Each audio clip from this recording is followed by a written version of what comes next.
Olá, este é o Poder 360 Entrevista e o convidado de hoje é o diretor-geral da Agência Nacional do Petróleo, Gás Natural e Biocombustíveis, Décio Oddoni. Formado em Engenharia Elétrica e Administração, Décio se aposentou como funcionário da Petrobras após uma carreira internacional na estatal, tendo sido presidente das subsidiárias na Bolívia e na Argentina. Após um tempo na iniciativa privada, Décio assumiu o comando da Agência Reguladora do Setor de Óleo e Gás em dezembro de 2016. Diretor, muito obrigada por estar aqui no estúdio do Poder 360. Começo perguntando para o senhor. A expectativa é que o Conselho Nacional de Política Energética analise a revisão do contrato da seção onerosa e a realização do mega leilão de petróleo nesta quinta-feira. Superada essa etapa, gostaria de saber quais são os procedimentos que a ANP deverá tomar até a realização do leilão de fato. Bom dia. Primeiramente, quero dizer que é um prazer estar aqui com vocês. Primeira vez que eu venho aqui no Poder 360, apesar de ser eleitor. Uma vez tomada a decisão política de realizar um leilão, qualquer leilão, né? Pode ser esse que você está mencionando aí, do excedente da seção onerosa, a ANP começa os trâmites normais de realização do leilão. Isso toma aí uns 4 meses, mais ou menos, 4 a 5 meses. Esse é o prazo normal que a gente tem para viabilizar um leilão. Muitas vezes você consegue enxugar porque algumas das decisões precisam ser publicadas em atos oficiais do governo, e havendo aceleração desses atos, a gente consegue encurtar os prazos. Mas eu diria que 4 meses é um prazo normal para se viabilizar um leilão uma vez aprovado. Se aprovado ainda nesse mês, é possível realizar o leilão nesse ano? A gente precisa de 4 meses, é possível. Abrir uma nova rodada de negociação com os estados que querem parte da arrecadação pode atrasar a realização do leilão? Eu prefiro não comentar o assunto seção onerosa além do tema prazo, porque eu estou sob acordo de confidencialidade. Assinei um documento que me mantém em reserva as informações que eu tenho sobre o assunto. Claro, sem problemas. Além desse mega leilão, a gente já tem agendado 2 leilões de óleo e gás para o segundo semestre deste ano. Gostaria de saber quais as expectativas do senhor. Muito positivas. As 2 rodadas que nós temos para 2019 são das mais atraentes que nós já realizamos. A 16ª rodada de concessões prevê uma série de blocos próximos ao polígono do pré-sal com uma atratividade muito grande. E a 6ª rodada de partilha, também tem áreas muito atraentes. Então, nós estamos agora trabalhando junto com o Conselho Nacional de Política Energética na definição do cronograma exato dessas rodadas. Vai depender aí de como ficar a questão da seção onerosa. Já tem data para os leilões? Segundo semestre é a previsão. Ótimo. Mudando um pouquinho de assunto agora, mas tão importante quanto, é perceptível que desde que a Petrobras adotou o mecanismo de hedge, houve uma redução na frequência dos reajustes de preços dos combustíveis nas refinarias. Gostaria de saber se essa medida é suficiente para amenizar as críticas à política de preços da Petrobras. Nós precisamos, de uma vez por todas, tratar essa questão de preço de combustíveis como um assunto normal. O problema é que durante décadas, desde que a gente se conhece por gente praticamente, esse é um tema politizado no Brasil. A gente tem uma empresa estatal, e ao ser estatal ela depende de decisões de governo. Então isso se transformou em um assunto, o preço de combustível, se transformou num assunto de governo. Quando, na realidade, no mundo inteiro, preço de commodity não é só combustível, a gente tem trigo, soja, minério de ferro, cobre, são commodities e são precificadas internacionalmente. Então, nós nunca tivemos no Brasil, efetivamente, um ambiente competitivo e transparente que permitisse que as variações de preço das commodities chegassem ao consumidor. Os preços foram liberados no Brasil em 1º de janeiro de 2002, lá se vão quase 20 anos, e ao longo desse período houve intervenções.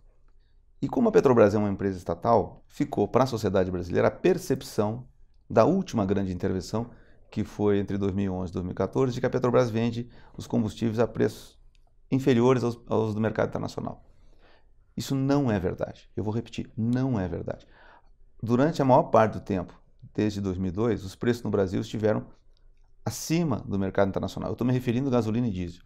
Os outros derivados que não têm esse grau de importância tanto para a inflação quanto para a economia, para o PIB, a gente pode verificar que os preços foram geralmente superiores aos preços internacionais. Então, o que nós precisamos ter no Brasil hoje é essa consciência de que monopólio não é bom. Não é bom para ninguém. Monopólio não é nosso. O monopólio é de quem detém o monopólio. E quem detém hoje o monopólio, no caso do refino de petróleo no Brasil, o monopólio de fato, é a Petrobras e seus acionistas. Parte deles, nós, como sociedade brasileira, via as ações que o Estado tem na empresa, mas também acionistas privados. E hoje a Petrobras tem um mandato, que eu digo que é legítimo, para maximizar o valor para os seus acionistas, quer dizer, maximizar o seu lucro. Ao maximizar o seu lucro, a Petrobras não está minimizando os preços para o consumidor brasileiro, ao contrário. Então, essa política da Petrobras, que vem desde 2016, ela deve ser acompanhada de ações regulatórias para mitigar o efeito do monopólio. E é isso que nós estamos fazendo na ANP. Nós estamos trabalhando para dar mais transparência para o preço dos combustíveis, para a formação do preço dos combustíveis, para a divulgação dos preços dos combustíveis. Né? A forma como a Petrobras divulga os preços dos combustíveis não é adequada.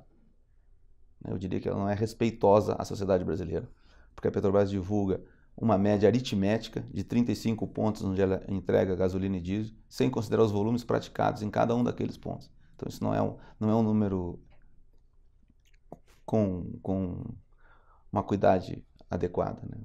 Uma acurácia adequada. Então nós precisamos que a sociedade entenda que preço de combustível é resultado de preço de commodity, que preço de combustível varia, como varia o preço de outras commodities, que essas variações precisam estar presentes para a gente poder atrair os investimentos necessários para não ficar dependente de importações, como nós somos hoje, né?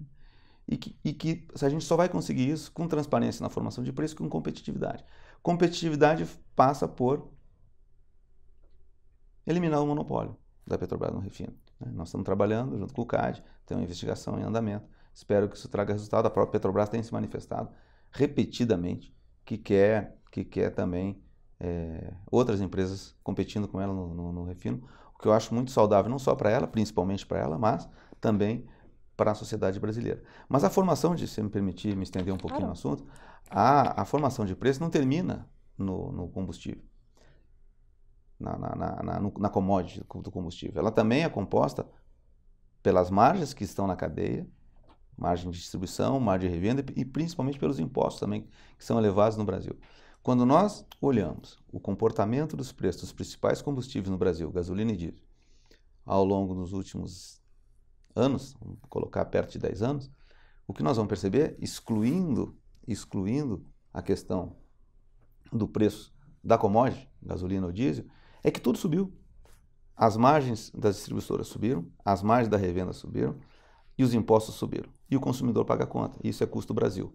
Então, a maneira de nós termos no Brasil preços justos é tendo competição em todos os elos da cadeia. E é para isso que a gente trabalha. Em novembro, a ANP solicitou que as distribuidoras explicassem o porquê o preço nas bombas não acompanha os reajustes nas refinarias da Petrobras. O que as distribuidoras alegam e o que a ANP pode fazer para garantir que essas reduções cheguem ao consumidor final? A ANP, junto com o CAD, são os órgãos que têm a obrigação de acompanhar esse tipo de questão. Identificadas as distorções, o CAD é o órgão responsável por identificar e avaliar potenciais infrações no âmbito da competição, no âmbito do abuso do poder econômico. Então, havendo identificação de um potencial abuso, uma distorção, a responsabilidade da ANP é encaminhar o CAD, que é o órgão responsável por essa avaliação. Havendo, nós encaminharemos. Nesta semana, o plenário do STF pode abrir discussão sobre a liminar que proíbe a Petrobras de vender ativos sem aval do Congresso. O senhor acha que há alguma extrapolação de competência do Judiciário nesse caso? Eu acabo de mencionar que, do ponto de vista de representante do órgão regulador do setor, nós consideramos que os monopólios não são bons para a sociedade, né? Petrobras tem posição dominante em dois segmentos, principalmente. O refino, já comentamos aqui, e o gás natural. Então, do ponto de vista do órgão regulador, a venda dos ativos da Petrobras, né, e a atração de outras empresas para investirem no setor é muito positiva, né? E esperamos que outros órgãos da administração pública tenham esse entendimento também. A Petrobras está vendendo os gasodutos sem considerar que grande parte da construção foi subsidiada pelo governo. A Petrobras pode vender esses ativos como se fossem parte exclusiva do patrimônio da estatal? Por que foi construído subsidiado pelo governo? Os investimentos da Petrobras foram feitos com recursos da Petrobras, gerado pelas suas operações no passado. A Petrobras há muitos anos é uma companhia capital aberto, com ações negociadas na Bolsa Brasileira e também em outras bolsas, né, como a de Nova York. Não há conexão entre o Tesouro e a Petrobras, pelo menos há décadas. Então, os recursos que a Petrobras investiu nas suas instalações foram recursos provenientes das suas operações, né? Eu acredito que a Petrobras deva, né, ter liberdade para administrar o seu portfólio de investimentos, gasodutos, refinarias e outros ativos, mas também acredito que os órgãos reguladores como a ANP e como o CAD também devem ter a responsabilidade de olhar esses planos de desinvestimento da Petrobras e avaliar se a forma como a Petrobras está adotando as suas estratégias de desinvestimento são adequadas do ponto de vista regulatório. Mas é isso. Não há vinculação entre o caixa da Petrobras e o caixa do Tesouro. Os investimentos da Petrobras, desde que a Petrobras foi transformada em companhia de capital aberto, são investimentos feitos com o caixa da Petrobras. Até o momento, qual a avaliação do senhor e da ANP sobre como tem sido conduzido o processo de desinvestimento da Petrobras? Tem sido conduzido segundo os interesses da Petrobras. Nós gostaríamos que alguns dos desinvestimentos fossem feitos de forma mais célere. Já nos manifestamos em relação a isso, especialmente no que diz respeito aos desinvestimentos de campos de petróleo e gás maduros, como chamamos, os campos mais antigos, que a Petrobras está buscando desinvestir, mas não tem sido rápido o suficiente. Eu digo não tem sido rápido o suficiente porque a falta de investimento nesses campos reduz a geração de emprego, a geração de arrecadação, não só para a União, mas especialmente para estados e municípios que estão dependendo desses recursos, né? Especialmente alguns municípios pequenos do Nordeste. Então, no nosso ponto de vista, a velocidade desses investimentos da Petrobras deve ser mais rápida e nós, inclusive, já acionamos a Petrobras para que faça isso. Ótimo. De acordo com dados da Abgás, o consumo de gás natural caiu 2,8% em 2018. O que é necessário ser feito no âmbito da regulação pela ANP e pelo governo federal para termos um mercado de gás mais aberto e competitivo? Você acabou de mencionar, nós precisamos ter um mercado de gás aberto e competitivo. O que nós temos hoje no mercado de gás é uma dominância excessiva da Petrobras, né? Herança desses anos e décadas aí de monopólio que até hoje persistem. Até 1997, a Petrobras era um monopólio estatal formal, né? Em 97 surgiu a nova Lei do Petróleo, a ANP foi criada, a ANP começou a operar em 98, mas essa medida de abertura ela só ficou concentrada no setor de exploração e produção de petróleo, com os leilões da ANP que a gente vê. E ainda assim, passamos um bom tempo sem leilões, felizmente agora retomamos. Mas essa abertura, ela nunca chegou efetivamente ao mercado de refino, nem ao mercado de gás natural. E é necessário que chegue agora. Então, tem uma série de medidas que precisam ser tomadas para que a gente tenha, no mercado de gás natural, competitividade, transparência, diversidade de agentes. Só assim a gente vai ter um mercado de gás natural no Brasil. E é muito importante que a gente tenha, porque nesse momento em que a sociedade já escolheu, não é uma escolha dos agentes econômicos, a sociedade já escolheu a transição para uma economia de mais baixo carbono, né? Se vai ser mais rápida ou mais devagar, vamos verificar, mas a opção já foi tomada. E nesse ambiente, o gás natural é fundamental, porque é o combustível de transição entre o petróleo, o carvão, o petróleo e as energias renováveis. Então, nós precisamos no Brasil, antes que seja tarde, né, criar esse mercado diversificado de gás natural, reduzir o preço de gás natural, como a exemplo dos outros combustíveis que nós já falamos aqui. Os preços no gás no Brasil também são muito superiores aos do mercado internacional. Isso é ruim para o consumidor, é ruim para a indústria, é ruim para a economia. Então a gente tem a possibilidade de fazer uma revolução no mercado de gás natural, com benefícios enormes para a indústria e para a sociedade brasileira. Esse é o objetivo. O senhor poderia pontuar alguns dos obstáculos para termos esse mercado ideal hoje? Da mesma forma que a ANP se manifestou junto ao CAD em relação ao mercado de refino, ela se manifestou em relação ao mercado de gás natural. Então, nós enviamos uma nota para o CAD em outubro do ano passado, que traz essas medidas. As principais medidas são o acesso às infraestruturas, quer dizer, as instalações que hoje são da Petrobras, e ela não dá acesso a concorrentes, ao não ter acesso a gasodutos e a plantas industriais que fazem o tratamento do gás. Os concorrentes não conseguem vender o gás natural no mercado, tem que vender para a Petrobras, que posteriormente vende muito mais caro para o consumidor final. Então, o acesso é importantíssimo, o livre acesso. A desverticalização, uma companhia ser dona de todos os elos de uma cadeia, quer dizer, produzir gás natural, ser dona dos gasodutos, ser a transportadora do gás natural, ser a comercializadora do gás natural. A gente tem também questões relacionadas com a administração desse sistema todo, uma vez que haja uma abertura, como é que fica a administração desse sistema todo. Mas o mais importante é a atração de outros atores, a diversificação dos atores presentes no mercado de gás para que haja competição. Uma das queixas do setor e das empresas é a falta de infraestrutura para escoar e transportar gás.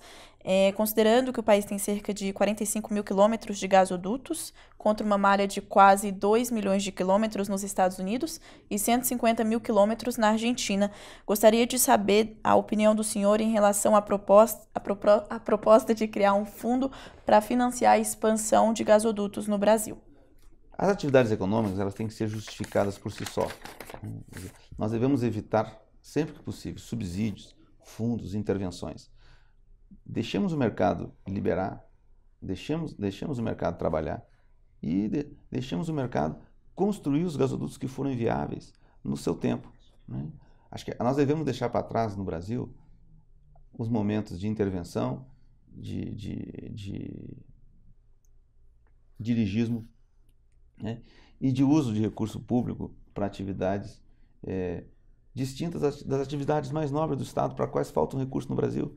Nós não temos recursos para investir em saúde, não temos recursos para investir em educação, não temos recursos para investir em segurança. E vamos investir em gasodutos, recursos públicos. Deixe as empresas investirem em gasodutos e serem remuneradas por tarifa. Vamos criar um mercado de gás, que esse mercado de gás vai se encarregar de ser pujante por si só. Quanto mais intervenção tiver, pior vai ser a inserção do gás natural no mercado. Qual seria a solução para esse problema de infraestrutura caso a iniciativa privada não faça esses investimentos? A iniciativa privada não faz esses investimentos porque ela não tem acesso. O que nós precisamos é criar um mercado de gás natural. O que nós precisamos é dar as condições para que os investimentos venham. Investimentos em infraestrutura de gás natural, investimentos em infraestrutura de energia, são altamente financiáveis. Existem recursos abundantes no mundo para financiar esses investimentos. Não acontece no Brasil porque o mercado não está aberto. Hoje não há condições para que haja competitividade no mercado de gás. Hoje a lei do gás, a vigente, não permite a construção de gasodutos por autorização. Precisa haver uma concessão, uma licitação para a construção de um gasoduto. E aí muitos atores não se animam a propor um projeto de um gasoduto, gastar recursos projetando um gasoduto, para depois aquele gasoduto ser disputado por outro agente. Então, o que nós precisamos é criar as condições para que o mercado venha e não ficar continuando no dirigismo que nos trouxe até aqui. E até aqui é um mercado de gás irrelevante para um país com o tamanho do Brasil. Esse tipo de mudança, como o senhor disse, na legislação, tem alguma expectativa da retomada da discussão da lei do gás no Congresso Nacional neste ano? Não sei te responder. O que nós estamos fazendo é tratando de avançar o máximo possível nos assuntos relacionados com a regulação, para que esse mercado do gás natural se desenvolva, independente da aprovação ou não da lei do gás. Um dos assuntos, são poucos, que efetivamente necessitam de mudança legal é esse, a obrigação de construção do gasoduto por concessão existente hoje, sendo alterada para autorização. Eu gostaria muito de ver isso acontecer, isso depende de aprovação por projeto de lei. Se isso vai ser esse ano, o ano que vem ou no outro, a gente não tem clareza ainda, mas não é absolutamente fundamental para que o mercado de gás comece a se abrir. Mais importantes são essas medidas infralegais que eu já mencionei. Recentemente, o senhor comentou que o preço do botijão de gás vendido pela Petrobras está acima da média internacional. Gostaria de saber o porquê a gente não acompanha o mercado internacional. Bom, acabei de dizer que durante 60 anos a gente pouco acompanhou o mercado internacional. A gente teve muitas vezes acima e algumas vezes abaixo, né? O que a gente precisa é seguir esse mercado internacional e aprender a conviver com as regras de mercado, que é bom para todo mundo, porque permite que a economia brasileira, né, a indústria brasileira, se integre facilmente às cadeias de produção globais. Quando você tem preços importantes como os preços de energia desconectados dos mercados globais, você dificulta a inserção, né, da nossa economia nas economias globais. Mas a questão do GLP é fruto desse processo. A Petrobras trabalha com médias de preço, contas gráficas, e isso leva a esse tipo de situação. Hoje a Petrobras está vendendo o botijão de GLP por volta de R$ 25. Né? Os preços de agências independentes que a gente divulga estão na casa de 20, um pouquinho menos. Isso é algo que tem que ser endereçado. E até acredito que a própria Petrobras, ao ter interesse em vender as suas refinarias, precisa praticar preço de mercado, porque se não houver a prática de preço de mercado, não aparecerão interessados na compra das refinarias. Então, essa questão da presença de monopólios gera esse tipo de distorções. Para finalizar a entrevista, gostaria que o senhor pontuasse os objetivos nos próximos anos como diretor da Agência Nacional de Petróleo. Bom, próximos anos é um tanto quanto ambicioso, né? Porque eu não tenho muitos próximos anos pela frente. Meu mandato termina no ano que vem. Mas o nosso objetivo é transformar, né, uma situação de um país que viveu e vive, né, sob um monopólio e alguns oligopólios, né, no mercado aberto, competitivo e dinâmico. Isso vale para o setor de exploração e produção. A gente já teve um conjunto de leilões que foram exitosos e conseguiram atrair um monte de empresas para operar no Brasil, especialmente na região do pré-sal e em águas profundas. Nós queremos fazer isso também em águas rasas e especialmente em terra, revitalizar a exploração de petróleo e gás por pequenas e médias empresas no Brasil, diversidade. Nós queremos que o mercado de refino seja um mercado mais competitivo, com outras empresas investindo no Brasil, para que a gente tenha excedente de derivados e não seja exportador de petróleo. E ao ter excedente de derivados, nós podemos sair da situação de ser país que forma preço via preço de paridade de importação, que inclui os custos de internação, transporte e outros, para a paridade de exportação, que exclui esses preços, esses custos. Quer dizer, a única maneira de você estruturalmente reduzir preço de derivado no Brasil, sem se desconectar com o mundo. Avançar na competição, na cadeia de derivados líquidos, gasolina e diesel, porque há necessidade de criar um ambiente mais competitivo, com menos amarras regulatórias. Hoje, a regulação ditada pela ANP estabelece os papéis específicos de cada agente na cadeia e isso dificulta a competição. A mesma coisa no gás liquefeito de petróleo, o gás de cozinha, que também precisamos de maior competição, maiores investimentos, maior atratividade para que a importação seja feita por outros agentes e não só pela Petrobras. E como já falamos aqui, também no gás natural.